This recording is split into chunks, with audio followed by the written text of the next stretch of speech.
Well, hello and welcome to Louisiana Public Square. I'm Beth Courtney. And I'm Charles Zewe. Well, tonight on Public Square, we examine the way we live in Louisiana and ask the question, is the good life killing us?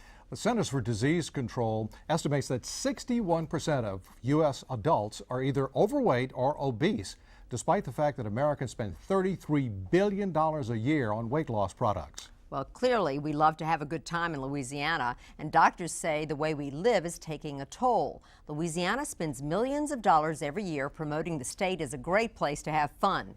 Many of our public and private celebrations involve consuming alcohol and lots of great-tasting food.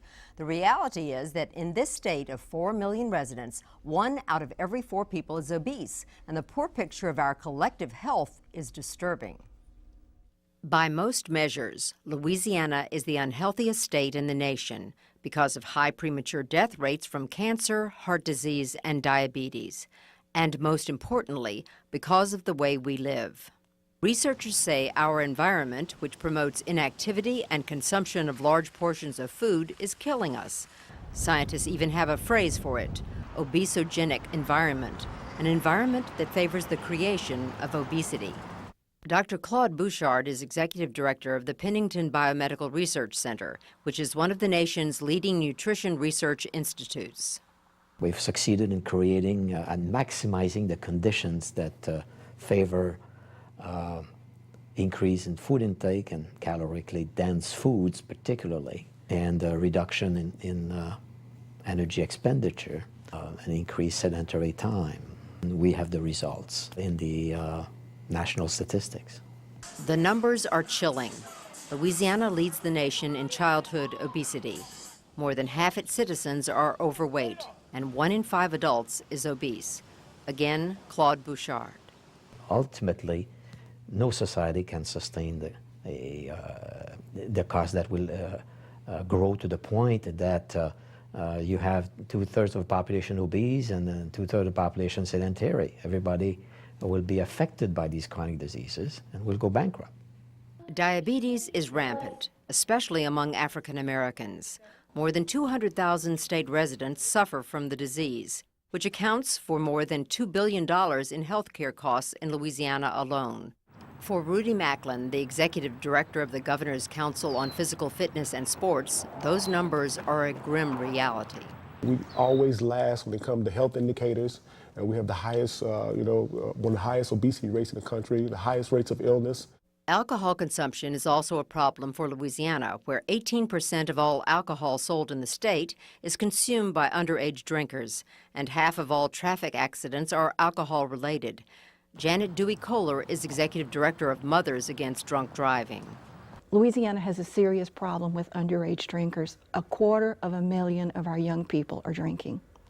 A CDC study showed that 55% of young people reported drinking alcohol at least once during a 30-day period, and 33% of our young people reported binge drinking. Last fall, Louisianians were urged by Governor Kathleen Blanco to lighten up in a 5-month statewide campaign to promote healthy lifestyles, weight loss, and physical fitness.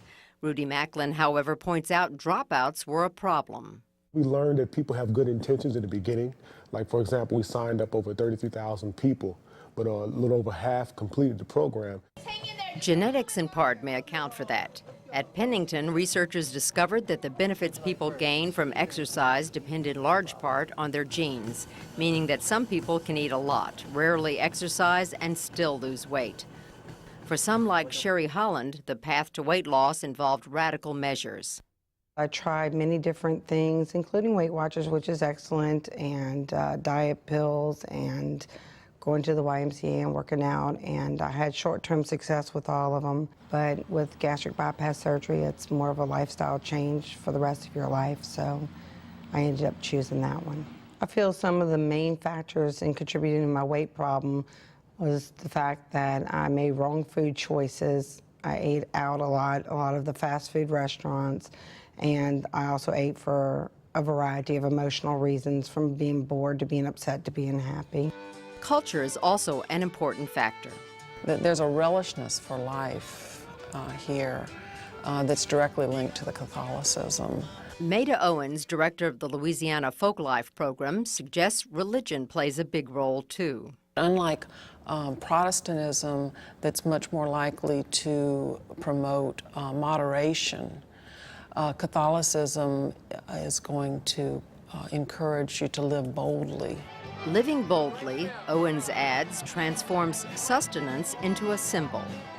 Think of going home on Sunday to see your mother or any kind of holiday. All of them are associated with food. So food ends up being the way we connect with people. For Claude Bouchard and researchers at Pennington, breaking the cultural mold could be a major part of the answer. Our only hope is prevention and remodeling of our lifestyle. Now, the individual has a responsibility there, but the biggest impact will come from changes in the way we design and build our cities and our environment, the way we approach our food chain and what we put in the supermarket, and education, of course. Rudy Macklin says doing that requires redefining the good life in Louisiana. The good life is when you wake up feeling blessed to be alive and to say, okay, I'm going to take the time to eat the proper things, take the time to drink the proper things, and take the time to help others who are in need. That, to me, is the good life. The LSU Public Policy Research Laboratory scientifically selected our audience members at random from among residents of the Baton Rouge metropolitan area. In recruiting our participants, LSU asked them a series of questions about our lifestyles here in the state and their views on obesity, smoking, and other issues. Here's some of what we found out. About 2/3 of our participants believe obesity is a public health issue and not just a private matter. What do they blame for chronic obesity in Louisiana? Well, 78% cited too much unhealthy food in restaurants and supermarkets, and 95% attributed spending just too much time watching television or using computers and not getting enough exercise to being fat, while 80% blamed our culture and traditions that emphasize food. On smoking, 68% of our participants favored outlawing, flat out, smoking in all public places. Another 68% favored a tax on junk food and fast food, similar to the taxes that the federal government collects on cigarettes and alcohol. And finally, there was broad agreement that people who live healthy lifestyles, such as working out and eating well and not smoking, should pay less for health insurance, while smokers and those overweight should pay more. And one more thing, 70% of our audience supported the idea that insurance companies ought to pay for gastric bypass surgery in combating obesity. So let's begin there. What do all of you think that are with us here tonight about our collective healthiness or unhealthiness here in Louisiana? What's the problem? Why are we at the bottom of just about every list in terms of where we are as being healthy? Who wants to go first? Barry? Well, my feeling is that it's a combination of factors, and I think most people would agree. It's our heritage. And I don't think it's just a Catholic thing. I think it's a Protestant thing, too, is to eat well. At least that's my background. And I think that we share that collective experience in so many ways, and our lifestyles reflect that, whether it's not getting enough activity or it's our food choices. And we pass that on to our children, and they on to their children. And so we have a tradition. You're skinny. Have you always been that? I fluctuate, and I guess I differ from the rest of my family. For the most part, they have more of a weight problem than I do. So there is some genetic predisposition towards it. So I've been extra mindful and probably watch more closely what I eat then. And what do you do? Do you just watch what you eat, or do you exercise? Exercise, walk frequently, ride my bike, do those kinds of things, but not as much as I would like to or I should, but definitely watch what I eat very closely, because I know that I have a propensity to gain very easily. Angela, how about you? What do I do to stay fit? Or what do you do? I run. I walk my dog. I eat in moderation. I think I eat particularly healthy, probably healthier than your average bear, and that's simply because my husband and I love to cook. And I don't mean opening a can of beans. You know, it can take us upwards of 2 hours to prepare a meal. And that means... But when you cook, do you make roux? Do you use a lot of animal fats or? No, I myself happen to be a vegetarian. Why? I eat seafood. Why? It's not for health reasons. I just feel like there are enough people in the world who eat meat that I can afford not to. Okay. Michael, how about you? I don't exercise as much as I should. I've been blessed with good DNA.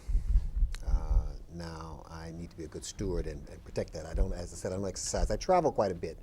So I attempt to watch what I eat in terms of room service, restaurants, things of that nature. I will make every attempt to try to have green vegetables, broiled, either chicken, seafood.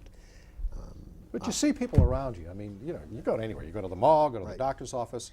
Just look around. I mean, I'm not saying I'm the skinniest person in the world, but you look around. We have a real problem in Louisiana. We do. Why is that? Part of it is lifestyle. I agree with Barry. The part about the religious, I can't see that. I mean, I think it's our lifestyle, our culture. Let's eat and be merry.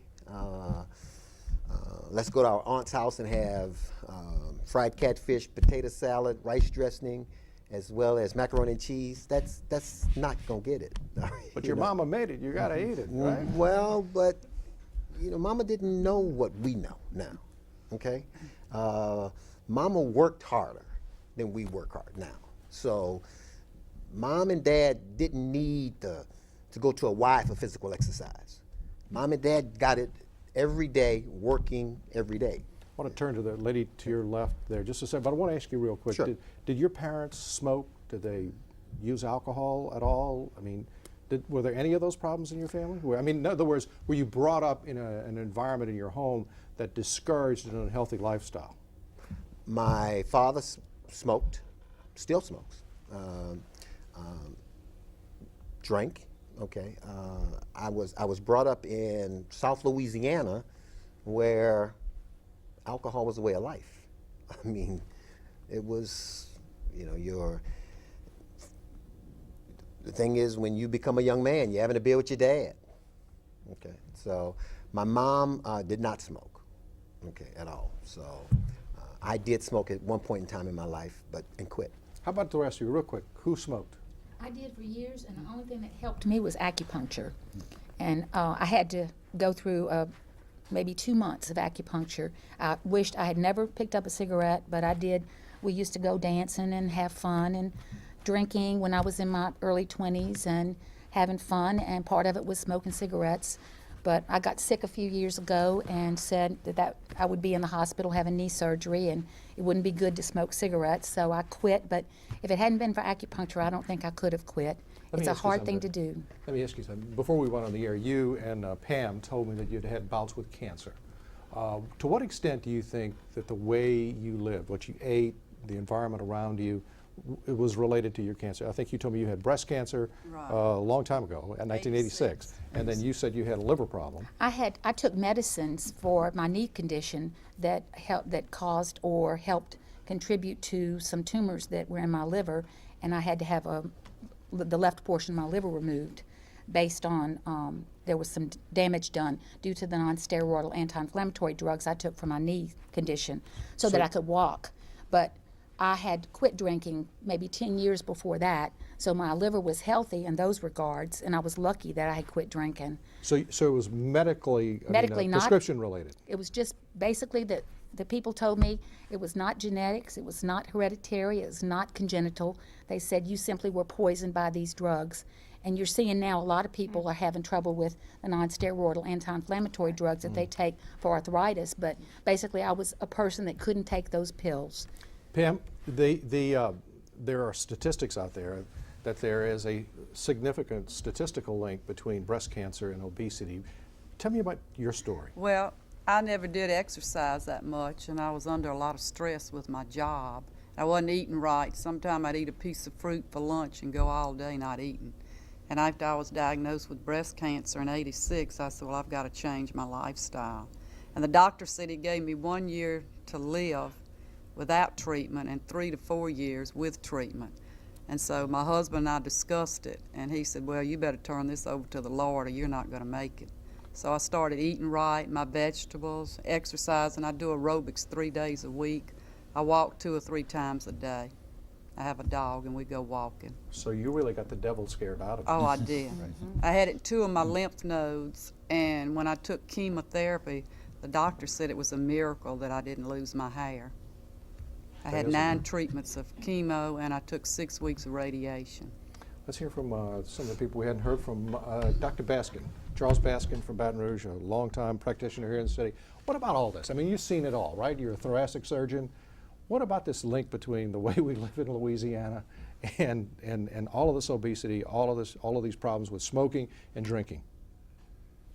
I was raised in New England, and I was attracted to Baton Rouge because the man I spent in the Navy after I finished interning, I was on a transport, and my best friend was a native Louisianian, and he worshiped the state, and particularly was fond of his birthplace, and he grew up in the same parish that the Longs lived in, and he kept telling me what a marvelous place Louisiana was, and he realized that I probably wouldn't end up practicing here. But you saw people here in a very intimate way. I mean, you saw the consequences of the way people live here.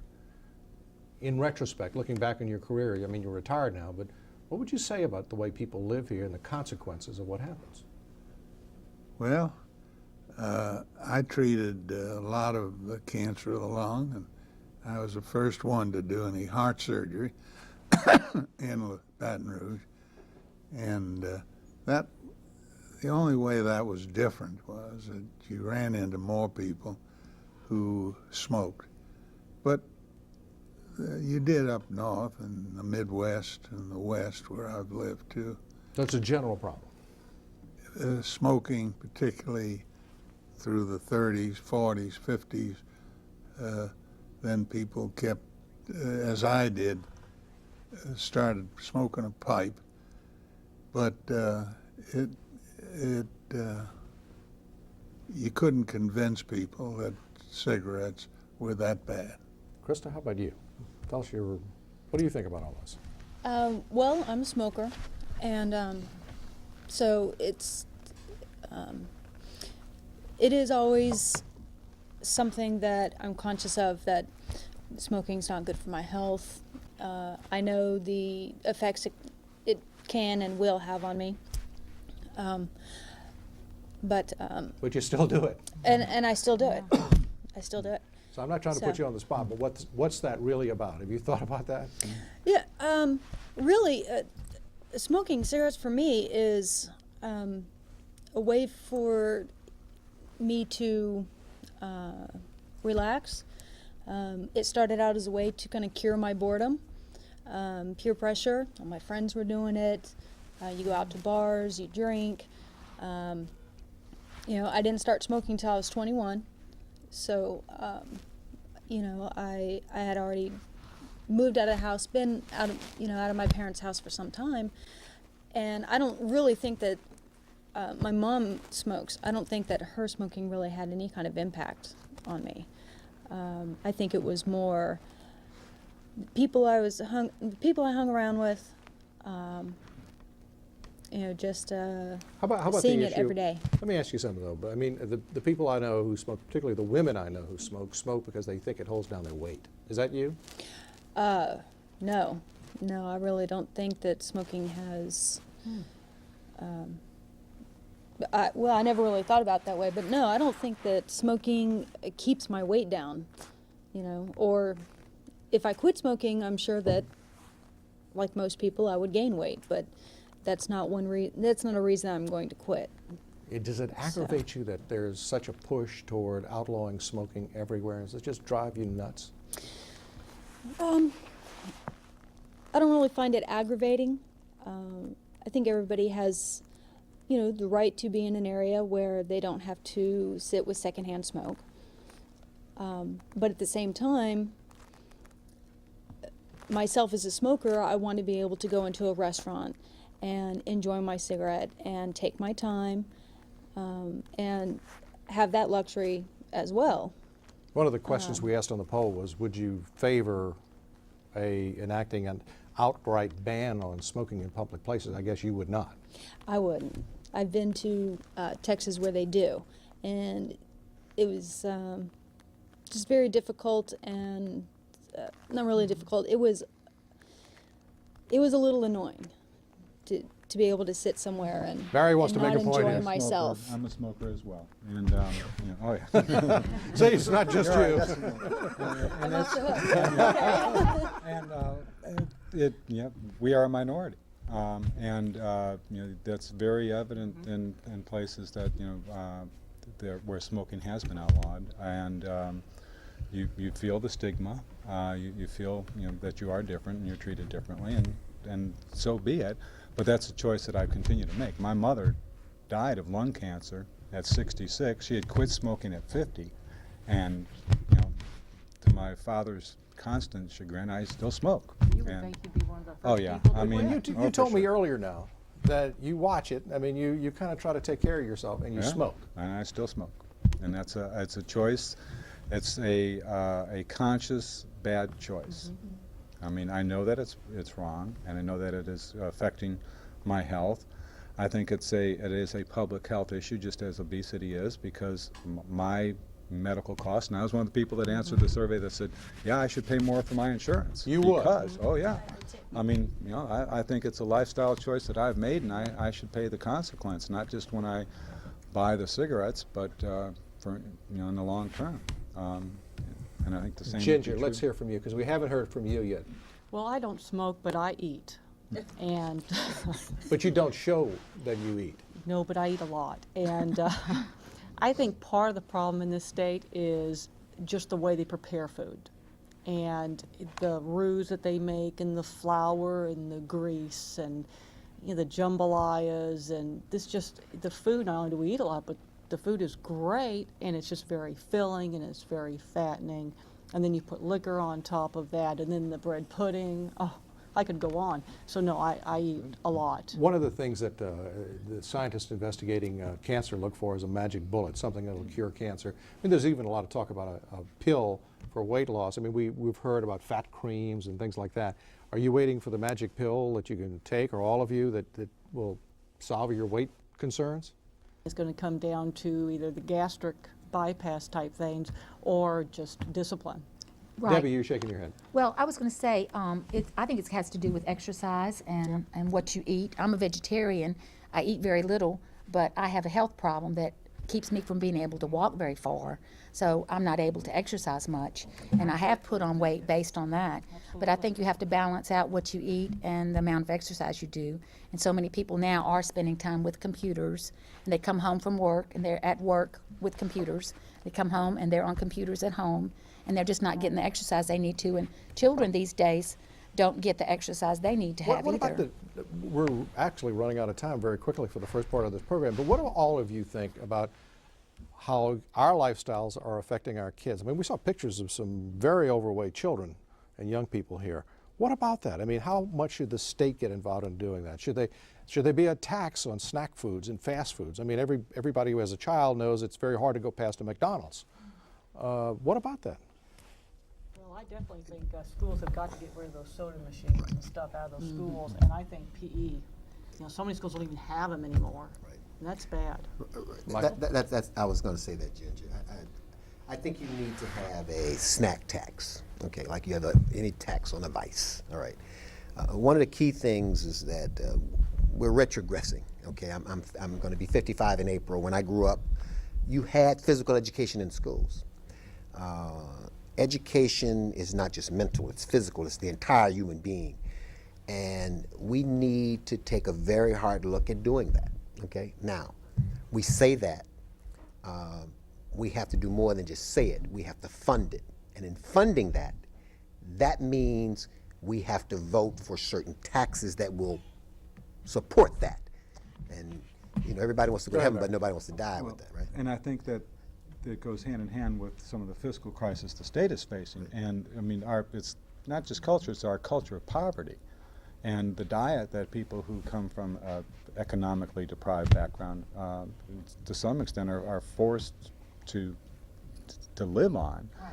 And what the choices, the limited choices they have in terms of diet. So culture, but it's also our culture of poverty. Angela, how about you? Would you pay a snack tax? Yeah. Would you pay higher health insurance? No, I don't think it's about that. I think there also needs to be some education involved. My background as a nurse, I can't tell you how many adults I deal with who are not educated as far as proper nutrition. They don't know what's good for them and what's bad for them. Okay, but let me just play devil's advocate with you here. Just a little bit is that we hear every day, well, this causes cancer. Well, no, it doesn't cause cancer. This is good for you. For instance, there was a study yesterday that said caffeine, decaffeinated coffee was actually good for you, but regular coffee was not, and previously all coffee was bad. Well, I'm speaking, let's take children, for instance. I mean, if we're going to have PE, can we also have a nutrition class? I have a child that's gone from 1st to 6th grade here, and he's never had a nutrition class. Is it that they don't pay attention, or are people just not delivering the information, or is it just not sinking in? I don't think enough information is being delivered. I think there are a certain group of people that are going to eat what they want, no matter what information is put out there. I think Ginger or somebody said there also has to be some personal discipline involved. I think our lifestyle has so much to do with it, and I know we're specifically concentrating on Louisiana tonight, but I think it's a national problem. We lead such fast-paced lives that people don't want to come home in the evenings and prepare a meal. They want to go out to dinner because it's fast, because it's easier, you know. The curse of the potato chip bowl. Yes, yes. That wraps up the first portion of our program. We'll be back in a moment, and we'll be joined by 3 healthcare experts on the health of Louisiana.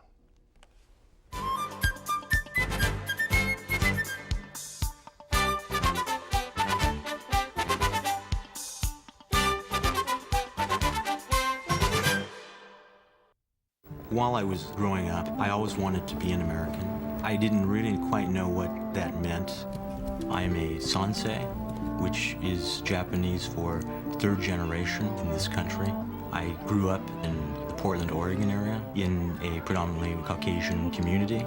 And so I felt always a little different because I looked a little different. When I saw the Civil War series on PBS, the realization of what it is to be an American crystallized in my mind, and it has nothing to do with how you look. It's more the values that you absorb by being raised in the American culture and society. I realized that the Civil War, the event itself, shaped American society and culture. And I grew up in the American culture and experience. So in reality, it is my history too. After viewing Ken Burns' Civil War, I suddenly realized that all these years, I always was an American.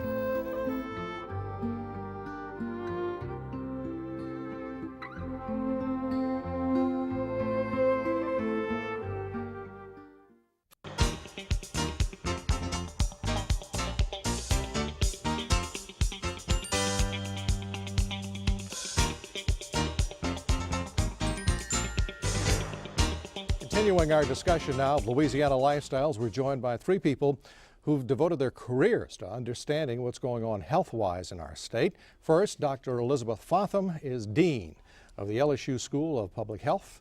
Dr. Stephen Smith is a researcher at the Endocrinology, I'm surprised I could say that, Endocrinology Laboratory at the Pennington Biomedical Research Center in Baton Rouge. And Dr. Jay Brooks is chairman of the Department of Hematology and Oncology at the Ochsner Clinic Foundation here in Baton Rouge also. Welcome to all of you. let's start, and I'll throw out the first question to Dr. Brooks. I mean, we hear a lot about what causes cancers, and before we went on the air, you had a very simple formula to avoid most cancers. Run through that very quickly. Very simple. Half the cancers in the United States and really the Western world are related to two things: tobacco, which is 1 out of 3 of all cancers, and obesity. So nearly half of all cancers are related to two things that we have some control over. Okay. Who wants to ask a question? What's on your minds? Barry?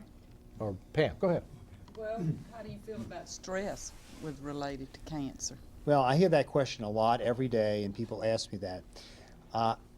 I don't know of a good study that has clearly shown that having stress causes someone to develop cancer. I hear it all the time, but there's no good scientific proof to that. How about the rest of you? Dr. Smith? Dr. Fontham? I think we have to look at stress in a lot of different ways. And if we talk about the connection between overeating and some of our lifestyles, clearly there can be a reaction to stress to overeat. I think we heard some of that earlier tonight. What we have to understand is that food is a wonderful and, it's a great thing. We all enjoy food. It's good for us. It tastes good. It's part of our social environment. But we have to think also that if we're eating in response to stress, that's not a healthy behavior, and those are sometimes difficult habits to kick. Dr. Fontham, you've been studying the way we live in this state and issues dealing with that for a long, long time. What do you say about what's going on here in Louisiana health-wise? Well, it's frustrating in a way. The United Health Foundation ranks states, and for 14 of the last 15 years, we've been dead last in the health indicators. And many of them are lifestyle related, and the ones that aren't are linked to prevention. We're spending our health care dollars in the last 6 months of life. 50% of all Medicare dollars are spent in the last 6 months of life, and 75% of those in the last month.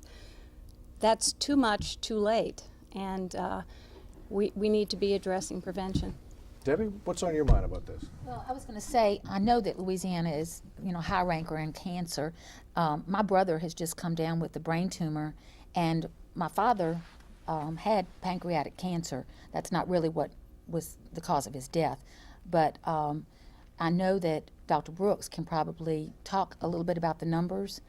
But it I'm sounds real like concerned. you have cancer that runs in your family. Well, I know that it's supposed to be genetic. They're supposed to be. Well, is it, doctors? Well, I think there is a genetic predisposition to the known causes. For instance, in tobacco, we know, and I think Dr. Fontham, some of the work you did at LSU years ago showed that individuals who have family members who have developed lung cancer are more susceptible to the carcinogenic effects of tobacco smoke than people who don't.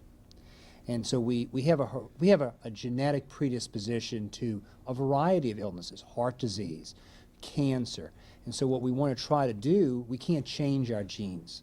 What we want to do is we want to modify the risk factors that we can modify. And those are the things, tobacco and obesity. I have one question.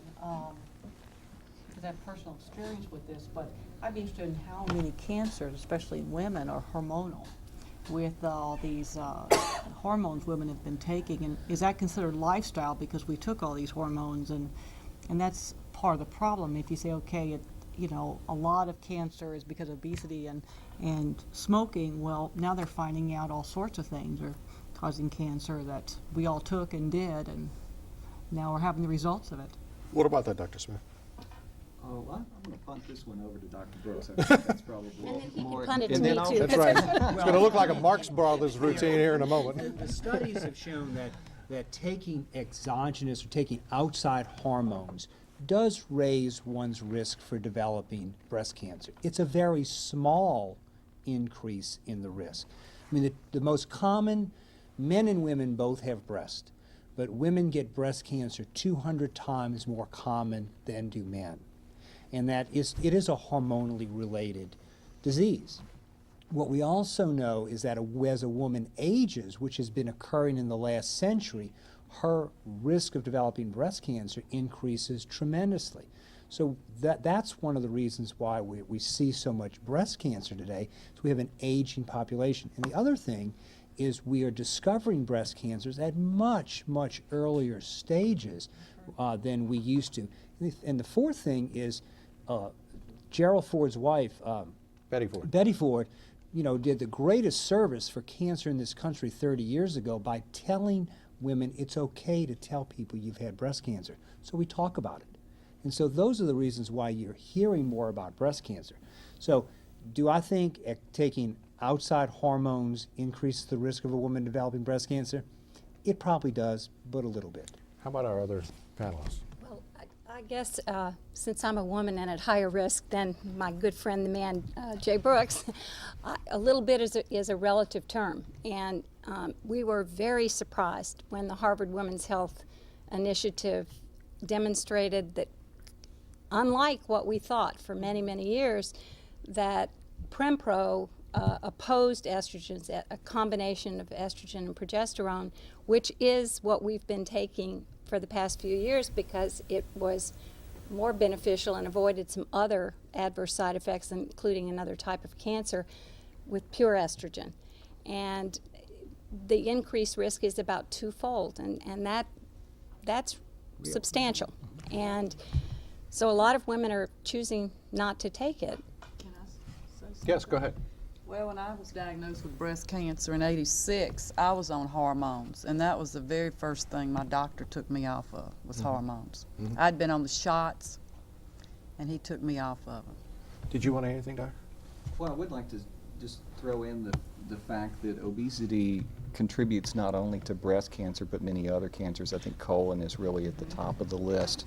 And so it is a modifiable risk factor in terms of, of the two things that you mentioned, smoking and your body weight are two real biggies in terms of the risk for developing cancer.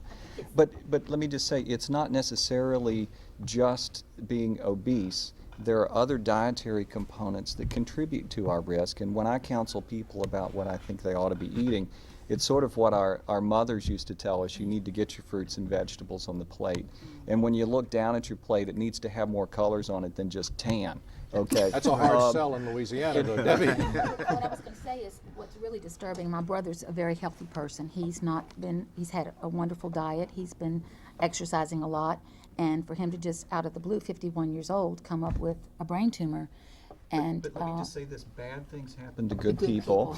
And we can live our lives as healthy and as well as possible, and bad things still happen. The question is, are there things in our lifestyle that we can modify that reduce our chances of having these bad things happen? And I think the consensus is yes. Now the question is, what are those things? Based on your measure, though, I mean, we're all angels in Louisiana.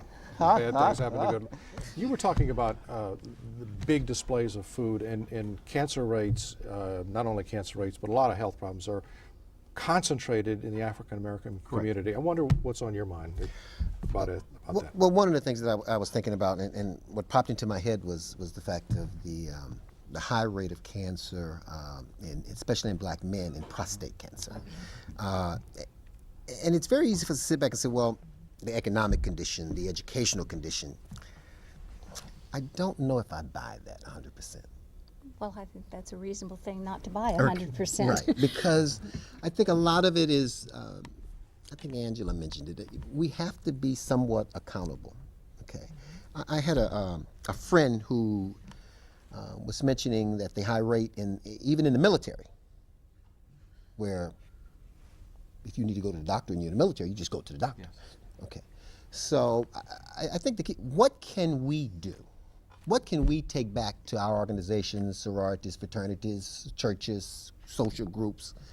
What actions can we take back, okay, to work with people in the healthcare industry, all right, to prevent this? All right, we know we're last. Okay, so where do we go from here? Jay, maybe you could cover the specific point of prostate cancer and Before screening you get to for that, that. though, you had a statistic, Jay, that about how much we spend on health care as opposed to car repair. I meet with a lot of civic groups and give talks all the time, and one of the things I've looked at over the last few years is in March of every year, Consumer Reports puts out a statistic that says it's about $5,000 a year to do $5,000 per 5-year period of time for car maintenance. If you follow the manufacturer's suggested guidelines, that's about what it would cost. If you see a doctor on a yearly basis and you follow the guidelines for screening from the American Cancer Society, and I've done the arithmetic on this, it costs about $2,000 in a 5-year period of time for women, and it costs about $1,500 a year for a 5-year period of time for men. It's really profound how cheap we can do cancer screening. I mean, getting people to have colonoscopies, which I've already had. Most people don't want to have that done, but having that done is a tremendously effective means of screening for colon cancer. Much better than collecting stools every year, it's a tremendous thing. So, to answer your point, what can you take back? Tobacco is such a strong carcinogen. There is a number of carcinogens, a third of all cancers, the obesity issue. And follow the guidelines that are published would be a tremendous, tremendous advance for prevention of cancer and for other health effects too. What about that? I mean, the question was about prostate cancer and about what can be done. I mean, that also begs the issue: what can be done for young people who seem to be developing very adult problems at a very early age? As Dr. Brooks was saying, the screening procedures are there for a reason, and that is that particularly for prostate cancer and breast cancer, if you catch these cancers early, for colon cancer as well, you catch them early and you cure them. They're absolutely curable cancers when you catch them early. And so I think the general advice would be to entrain oneself into the process of interacting with the physician or other healthcare provider to follow the guidelines. The guidelines are great. In terms of lifestyle, I think we've touched on some of the big factors here, and that is, we have this culture not only of wonderful food in Louisiana, but the quantity of food that's on the plate is really massive. It really is. I just came back from France, where the food is equally wonderful, but the portion sizes are much larger, and the emphasis is really on the quality of the food, smaller quantities of food, and emphasis on the quality. And so that is part of our culture. So I think moderation in some of these areas is probably a good thing. How about that, Dr. Fontham? Great advice. I agree with both of my colleagues.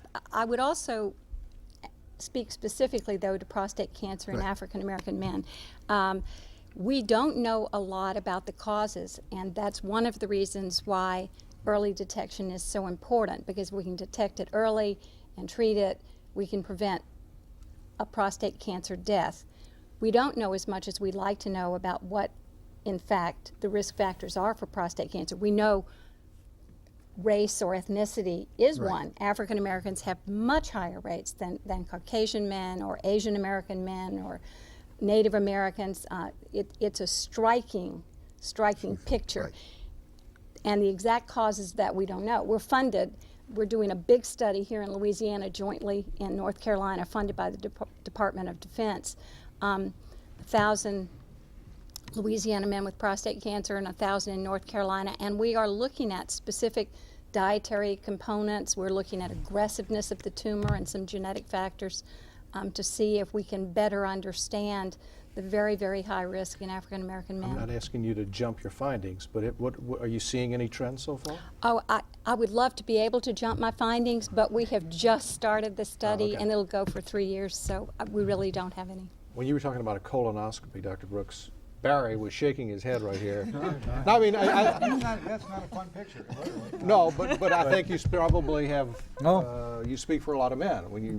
It's something because there again, it's a matter of giving yourself the benefit of knowing and the peace of mind of knowing what your body's doing and making that choice to go and have the test. The same with the annual prostate. Oh, I've been there, done that. Oh, you have done it. Yeah, I've done it. Like I thought maybe you didn't. Yeah, no, shaking my head like it's not something you want to have, but the alternative is not a real option either, not knowing. Angela, what's on your mind about this issue, all these issues?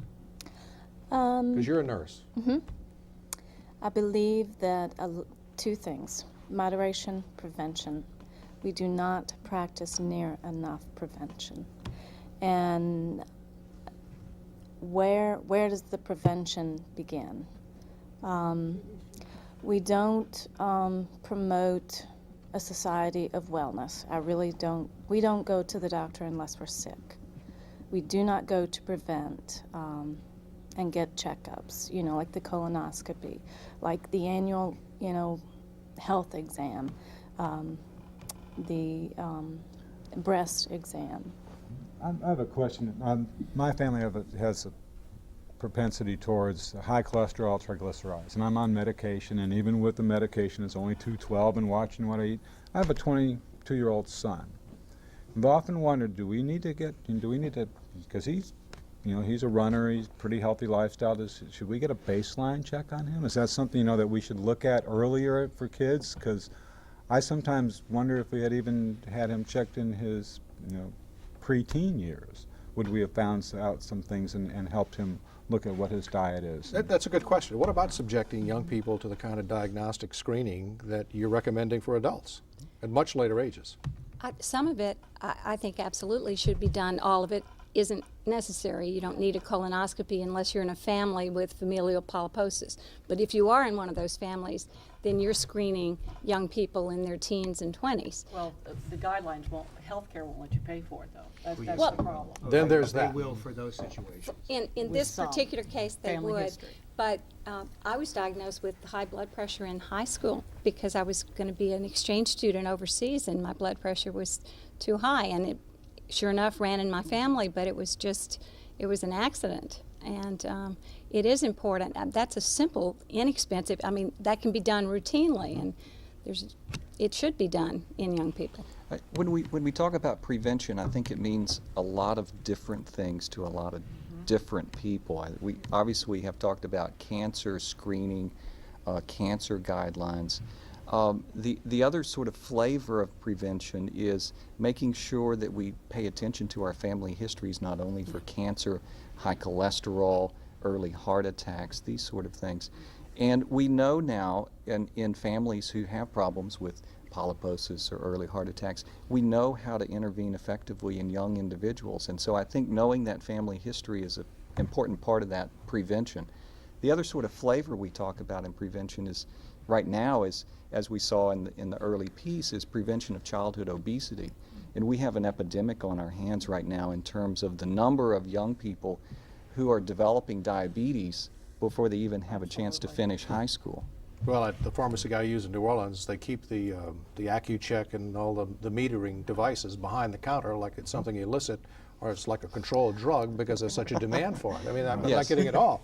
Absolutely. What are your views on this about young people, obesity, and the problems? I think it's frightening. When I sit and walk through the mall, or when I go to a football game and I just look around, I think it's absolutely staggering of what we're faced with going forward in the future. And my wife's a preschool teacher, and it just abhors her when she comes home and talks about what kids bring for lunch. And these are, their parents are professionals, some are, some aren't, all different kinds of backgrounds, but it just crosses all backgrounds, just the garbage that they bring for lunch. And this is what the parents are starting these young 3- and 4-year-old kids on, and setting the trend for what their diet will be like, I think, for years to come. You exercise, right? No? No. Why not? I don't have time. I'm sure there are a million other people going, yeah, that's true. I don't have time. And you told us you smoke. And I smoke. You hear that clock ticking? Not yet, but I know I will. What do you want to know from these doctors, though? I know that my risk of cancer and my health risk is much higher than, obviously, a non-smoker. But I have so many other things to deal with. The one thing I do worry about, actually more than smoking, is obesity for myself, because side effects from medication is one thing that I've found just in the last 6 months. I've gained about 25 pounds, which is maybe not a lot to some people, but to me it's a lot. You know, and I know that there isn't any kind of steady diet I can go on that's going to help me lose the weight, or I really don't want to just, you know, run my little heart out knowing that it's not going to help me lose any weight. So what do you want to know from these physicians? And when I have something like that, where and a lot of other people, where you have certain medications that have side effects of weight gain, you know, you talk about moderation and prevention, but Well, you shouldn't accept that as an acceptable side effect. I mean, you should be, you know, you should be seeing your physician who prescribed that medication to you. Right. And you should say that that's not an acceptable side effect for me. Right. What can I do if I need this medicine? What can I do otherwise? Or do I really even need the medicine? Well, and that's you know, the real question that you I have think to that's ask spot yourself. on. I mean, oftentimes we can make substitutions or adjustments in dosing and that sort of thing, and not to get too detailed about that, but medication side effects are certainly a concern when it comes to weight. But you know, there are other angles to that as well, and having that dialogue, having that discussion. I mean, oftentimes patients don't put body weight on the discussion list with their physicians. Can I interrupt you though? Because most people will, in the older, you find this, I think, as people get older, will not challenge the wisdom or experience or training of a physician. Yes. They will take it as gospel, and they will do whatever that physician says, no matter what the consequences. Yes.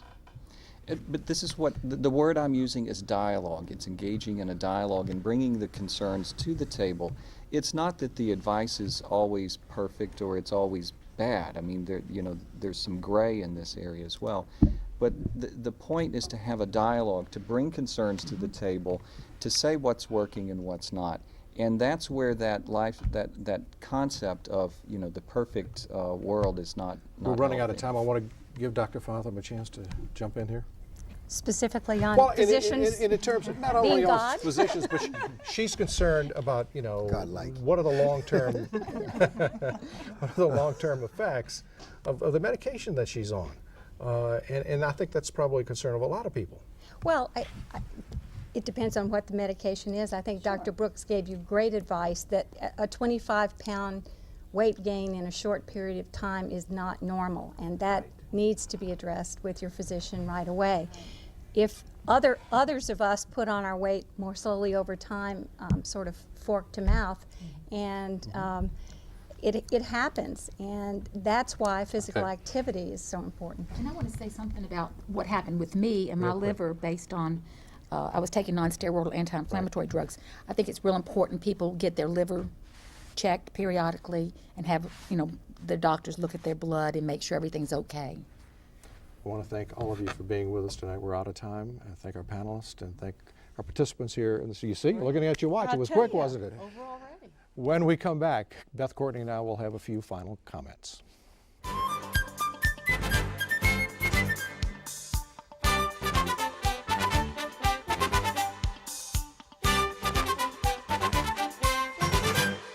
Another interesting discussion. It's you know, people have very definite ideas about healthcare, about their own health. They have a lot of concerns, but it's still, you come down to, Beth, well, what do you do about it? You know, there doesn't seem to be any clear, quick answers. Well, no, but certainly I know I'm going to go have a colonoscopy.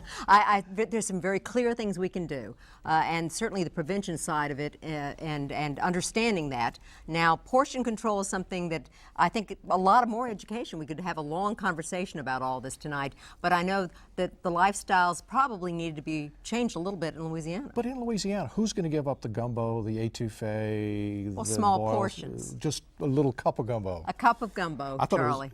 That's for you. A cup of gumbo. My wife probably heard you say that. Absolutely. People, though, in our participants here and in our pre-show survey, seem to be willing to support higher health premiums for people who are overweight, who smoke. Even we had two smokers here tonight who are willing to pay those. They don't pay those premiums. They don't like it. Well, I think it's going to be, certainly as we see this childhood obesity, as we an epidemic occurring, and diabetes and more health results of this as they grow older is going to be a public policy issue for all of us in Louisiana. And so for more about Louisiana's lifestyles, won't you visit us online at lpb.org. Well, Charlie, that wraps up Public Square for this month. We're going for gumbo now. Yes. Next month, we'll be talking about another pressing topic, professional sports in Louisiana. That's right, the Saints, and whether we can afford any of it. Well, until then, I'm Beth Courtney for Charles Zewe and Louisiana Public Square. Good night.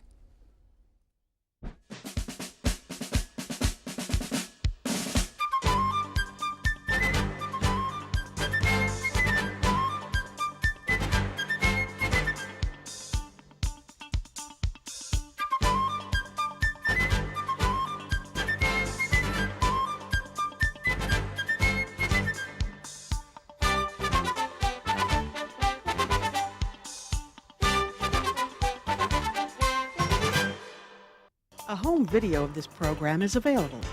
For more information, call 1-800-973-7246 or write to the address on your screen.